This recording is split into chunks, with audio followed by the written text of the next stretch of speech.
dahil Sabado ngayon. Maglalaba kami siyempre ng kapatid ko. Pangit kasi kung wala ang ginagawa, nakakaboring. At siyempre, isasara ko ang pinto para hindi magpasok ang mga manok. Hindi kami maisturbo. Ayan ang kapatid ko, mamaya yan basa na. Maglaba, maliligo lang yan. May lahi kasi ang palaka. Charot lang. Super love ko yan. Ayan. Wala pa kasi kaming tubig sa bahay. Tiyaga-tiyaga man na. Idaan ko na lang sa raro.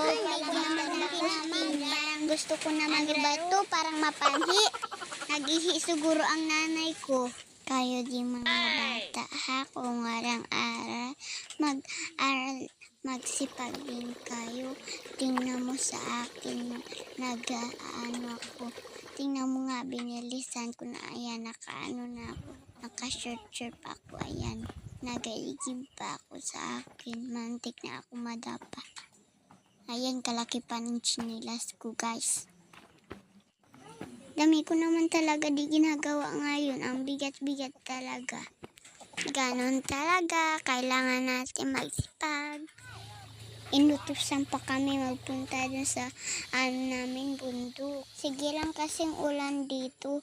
Tingnan mo naman yung daanan namin. Parang tain na. Nakapandong pa ang kasama ko na isa. Aroy!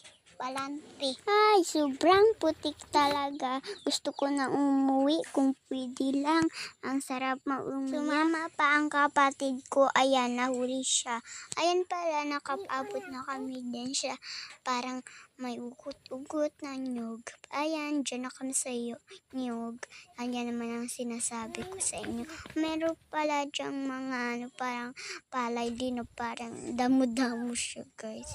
Ayan, dyan. Malapit na kayo dyan sa aming may nagtunog-tunog pala dyan na baboy.